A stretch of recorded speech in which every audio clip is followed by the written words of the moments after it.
Hello, ladies and lords, and welcome, travelers. Today I'm going to be talking about how I got to this book cover.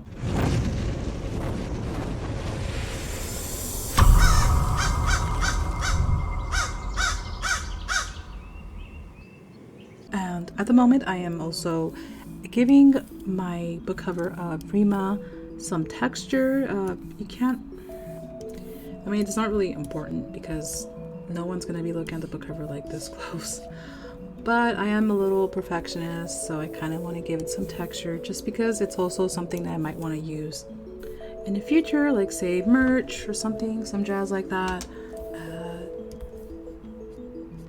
But first and foremost, let's talk about covers because I think that's very important. If you're going to be an indie author, you're going to make that decision on how you're going or what approach you're going to use in terms of creating your book cover. I am never happy with mine, so I always take a good while before I decide to do a book cover reveal. And I'm the same way with some of my projects just because I might change my mind, and boy did I do that with this one. So with that said, let's talk about my journey with this cover design.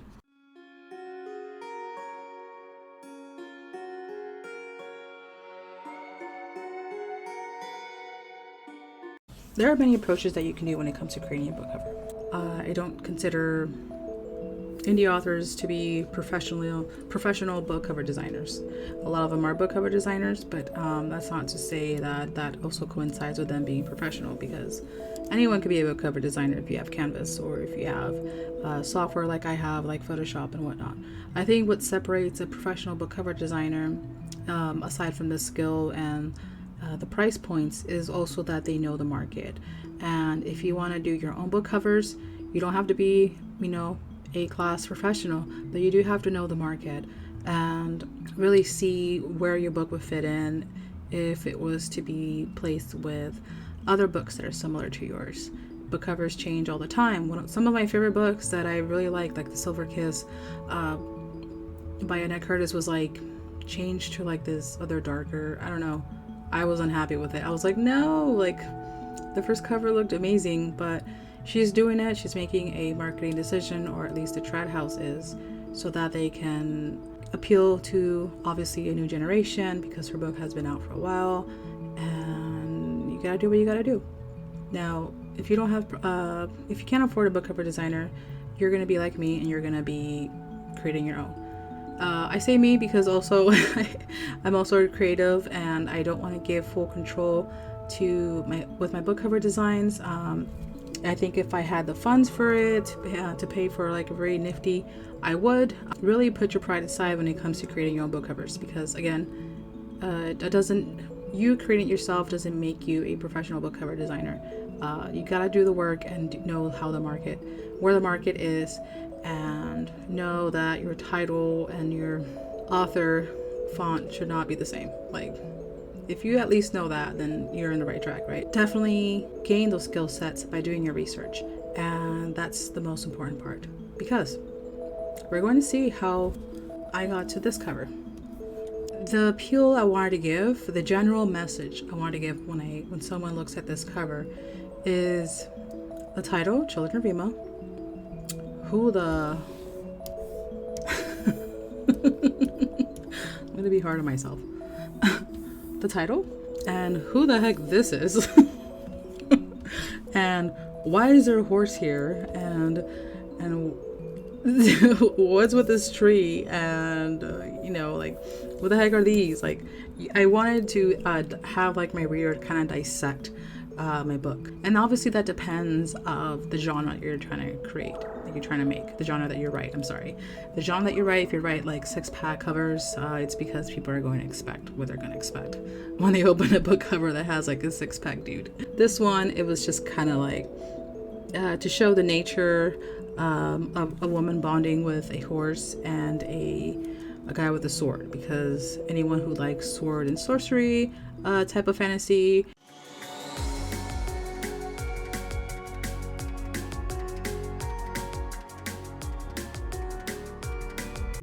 When I first started creating my book cover, I made a decision to give that creative control and to get it done at a very affordable price. I'm not saying that because I was very unhappy or because I wanted like throw shade at the person, the company that did it, because I liked it, but at the end of the day, I made a decision not to. But I did like the title, which is what I kept. Aside from me doing like a few more tweaks in terms of texture and color. But upon doing that, I created this. My goal essentially was to get the reader, and I now got to get my red, to get the reader to force them to read this. And don't worry about this because I kind of just plastered my name just because I felt like I had to make it look like, if it looked like a book cover. My goal also was, and I hate that I have to keep adding colors, forgive me. I kind of wanted to add, like, you know, those book covers that they don't really show you the characters. A lot of them, like, they're facing, their backside is facing you, or they're facing an angle where you can't really. I kind of wanted, like, it's their whole entire, you can see their entire body, but they're far away. And kind of to give it like the adventure feel, like they're trekking through, like, obviously here in this book they're trekking through like the woods, and the woods look really huge, and this book is naturey, so I added like these flowers that I'm actually going to incorporate to something else that I won't share. That was sort of the right track that I was kind of wanted to get. And mind you, when I created this, I wasn't telling myself this is the cover. These are just covers that I'm doing over and over, and just like testing and like blending with. And I noticed that I really fell in love with the theme of the color, which is this brightness right here, this, and the cool colors at the edges. So I knew that was something that I wanted to incorporate.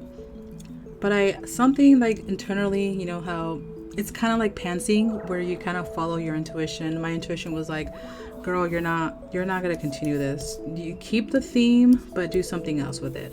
And so I did this. I kept the theme where I didn't want the characters to be very like visible. You know, look how pixelated Lucan looks, and look how pixelated Aline looks. I created this, so I kept the color themes that I liked, and I added, like, I just slapped a big tree on it to give it like that plant fantasy feel. That's when I did this right here. And obviously, as you can see, I also moved the title more up, because now I have something for someone to see after they look at this, or vice versa, right? You know, wherever the eye was going to draw to, it's going to bounce back on the other side. And I was happy for at least a few good months with this one. At the time when that I was creating this, mind you, I was still writing the Black Hat from my Dragon and Mirror series. I have so many work in progress that I work on in the back that I just kind of keep to myself, because, you know, I guess that's just how I work. I don't like getting too excited about my work in progresses, because I learned from writing books that it's easy to get excited about a story you want to write about, but it's harder when you have to actually do the work. So I like to do the work in silence until I know I have something I want to give. Does that make any sense? You know, usually when I tell someone that I'm an author, especially at cons, their response right away is, oh, I write too, or I want to be a writer too, or oh, I have a few stories in mind that I want to do. But they never mention that they actually did the work. So that's kind of why I had this cover design when I was writing the Black Hat. That's how long it takes for me to fully be happy with the book cover, to get to this. And right now we're here. I don't know what happened to me. I think I was already kind of like barely working on book 2, Chill and Rima's book 2, that I was like, hold up. Oh, I know what happened. Let me show you guys right now, because I have the design right here. I spent the night at my mom's. I was itching to draw, so I asked my brother, hey, can I draw on your drawing pad, and I created this naked Rima. You know what? No, sorry, I'm going off trail, but I should totally redo this artwork in like poster size. That would be so awesome. I'm probably gonna do that. So I did this, and I was like, holy, like, whoa, like, I can maybe do something with this and add that to my book cover, but how? So I did this, and I was very happy. I even added like little things right here because I'll tell you in a little bit why I added that. I was pretty happy with this, and it was thanks to this. Like, this is why I'm a pantser / hybrid like planter. I let life really affect the course of a project, and this was it. The fact that I wanted to draw and I didn't have a drawing pad, I didn't have anything. I created this, and it helped me create this, and it was the right approach that I needed. But there's one problem, and that is that the color for Rima and the color for the text are just about the same. So you never really want to add a title behind a background that has the same similar color tones. And that's what I did. So that was becoming like a concern to me. So I was like, hey, what if I scrap the background and I do a different approach by getting rid of these characters? Like, even I started feeling like maybe I was just being ridiculous with these. So I took these off and I did this. I just added like a stock photo in the back. I tweaked it a little bit. And so I went and got feedback, because if you're going to be designing your own book cover, again, get feedback and get it from someone who's going to tell you the truth. So I got feedback, and most of the people said that they liked this one, but they were also appealed by this one. So then I realized that I opened a Pandora box, and I was like, oh no, I don't know what to do. I was just at the crossroads there. I made a decision, of course, to go back to my roots, because I was happy with this cover for a very long time. And so I decided, okay, I'm going to make the title, and I'm going to make Rima fit, and I'm going to do whatever it takes to make this happen. So I did this. And let me tell you something. I am still in love with this design completely. But I went and got feedback again from people who would tell me the truth just at first glance. Someone said that this reminded them of a Final Fantasy cover. You know how they have the text and then they have like a character in the background? I like this cover, but then I saw that something was amiss, and it was mainly this right here. You can see it here, that I have these celestials over here, but then here I found that there was like this there's something wrong with having space with a book cover. Okay, I'm just saying that. This is me being very nitpicky with my cover. This kind of creates like it almost creates like an equal balance, but it started to really bother me that I just had like this open space, because you always want to, you can look at your book covers to like, I don't know, 1,242%. But you also need to know how your book cover is going to look as a thumbnail, because most of your readers who are going to be looking at book covers are going to be seeing it as a thumbnail, meaning as a very like smaller proportion cover. And if it doesn't look good as a thumbnail, you might want to reconsider designing it, giving it another redesign. So with that said, I was like, okay, I decided to keep Rima's legs chopped, and then I got to this design. This took a while. By then I was writing the last book of Dragon and Mirrors. I'm going to erase this right here.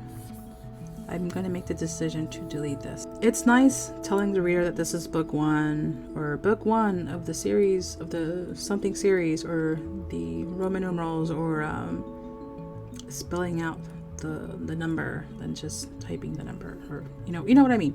But I felt like there was, you see, there's like a heaviness right here. This is like a heavy, like to the eyes. It's just, and it's pushing down over here. And I feel like the text with the leaves, the little fern, it wasn't doing. I didn't really like it. So what I'm going to do is I'm going to delete this, and I'm going to just keep Seeds of the Fallen, and I'm just going to increase it just a little bit. That way, if anyone reads my book, they know that Seeds of the Fallen is book 1, and the other 2 that I will not name yet are going to be book 2 and 3, and this one's book 1. Seeds of the Fallen is book 1. So on my Amazon, I'm going to write book 1 like in the little detail so that people are made aware. That is it. That is where I'm at right now, and currently I'm just giving like some little tweaks. Tonight after this video, I'm going to be working on the cover for book 2. Book 2 is about 90% done. I just kind of need to do a little bit more touching in terms of the my 2 characters, which is Lucan and Aline. Fior is not going to be on it. I am so sorry, Fior. But that's it. I hope you guys got some insightful information when it comes to book cover design. If you have any questions, or if you want me to cover a topic on a video on book cover design, let me know. And that's pretty much it. Until then, safe travels.